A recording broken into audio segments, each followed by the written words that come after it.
দেখুন এই ফর্ম 7 হচ্ছে আসলে যারা মৃত ভোটার রয়েছেন বা যারা পার্মানেন্টলি শিফট করে গেছেন, অন্যত্র চলে গেছেন, চূড়ান্ত ভোটার তালিকায় তাদের নাম যাতে না থাকে সেই জন্য ফর্ম 7টা জমা দেওয়া হয়। তার মানে একটা স্বচ্ছ বা শুদ্ধ ভোটার তালিকার অন্যতম অংশ হচ্ছে ফর্ম 7 জমা দেওয়া। কিন্তু কৃষ্ণদা, তৃণমূলের এখানে আপত্তি কোথায়? দেখো, প্রথম কথা হলে তুমি যতটা ব্যাপারটা সরল করে বললে, ব্যাপারটা তো তা নয়। ব্যাপারটা হচ্ছে এসআইআর চলছে। এসআইআরে এই সব ইতিমধ্যেই যে খসড়া তালিকা হয়েছে তাতে স্থানান্তরিত মানে মাইগ্রেটেড লোকজন এবং যারা মৃত সেই তালিকা ইতিমধ্যেই 58 লক্ষ প্লাস প্রকাশিত হয়েছে। তার মধ্যে সেই তালিকা জলজল করছে। তাতে যদি আপত্তি থাকে, বিজেপি সেটা নির্বাচন কমিশনকে দিয়ে জানাক যে এটা যথেষ্ট না, তাতে অতিরিক্ত লিস্ট আছে, বা বিজেপির যারা বিএলএ তারা ফর্ম 7টা তো তা নয়। ফর্ম 7টা হচ্ছে ইন্ডিভিজুয়াল। যদি আমি ব্যক্তিগতভাবে কাউকে চিনি, আমার পাড়া পড়শি, বন্ধু বান্ধব, আত্মীয় স্বজন যারা অযাচিতভাবে লিস্টে যাদের নাম আছে, তালিকায় নাম আছে, আমি ব্যক্তিগতভাবে তাদের আপত্তি করতে পারি।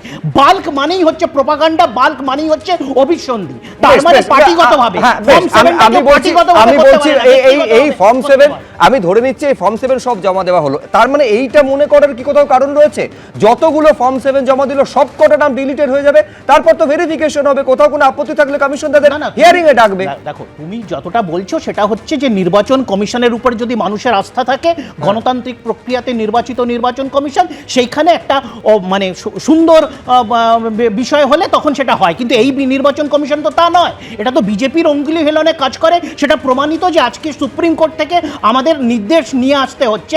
আমরা তো এই একই জিনিস বলেছিলাম। এই সুপ্রিম কোর্টে ইলেকশন কমিশনের তরফে জানানো হয়েছে লজিক্যাল ডিসক্রিপেন্সির তালিকায় নাম থাকা মানেই তাদের নাম বাদ হয়ে যাবে এমনটা নয়। সেটাও হচ্ছে শুদ্ধ ভোটার তালিকা তৈরির একটা অংশ। কিন্তু লজিক্যাল ডিসক্রিপেন্সিটা কি সেটা তো জানতে হবে। সেটাই তো জানাচ্ছিল না এতদিন, এখন কান্টিমূলে জানাতে বাধ্য হয়েছে। বেশ, অঙ্কন দত্ত। না দেখুন, গোটা দেশে 12টা রাজ্য এবং কেন্দ্রশাসিত অঞ্চলে এসআইআর প্রক্রিয়া চলছে। বিভিন্ন রাজ্যে ফর্ম 6 ফর্ম 7 জমা দেওয়া চলছে।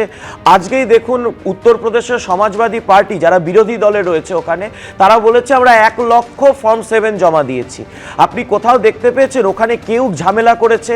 ওখানকার যিনি যারা শাসক দল রয়েছে মানে আমরা ভারতীয় জনতা পার্টি, ওখানে গিয়ে সমাজবাদী পার্টির গাড়ি ভাঙচুর করেছি, জেলা সভাপতিদের পিটিয়েছি, বিডিও তৃণমূল কংগ্রেসের তরফে বারে বারে বলা হয়েছে অন্য রাজ্যের বিরোধী দলের সঙ্গে মানে বিজেপি বিরোধী দলের সঙ্গে এই রাজ্যের বিজেপি বিরোধী দলের আকাশ পাতাল ফারাক রয়েছে। বিজেপি এবং কমিশনের কারচুপিটা এখানে তৃণমূল কংগ্রেস ধরে ফেলেছে। এইটা তো কৃষকরা বারে বারে বলে। আমরাও তো বিরোধী দলে তামিলনাড়ুতে রয়েছি, সেখানেও তো অবিজেপি সরকার, কেরলেও তো অবিজেপি সরকার। কোথাও আপনি এই দৃশ্য দেখতে পেরেছেন?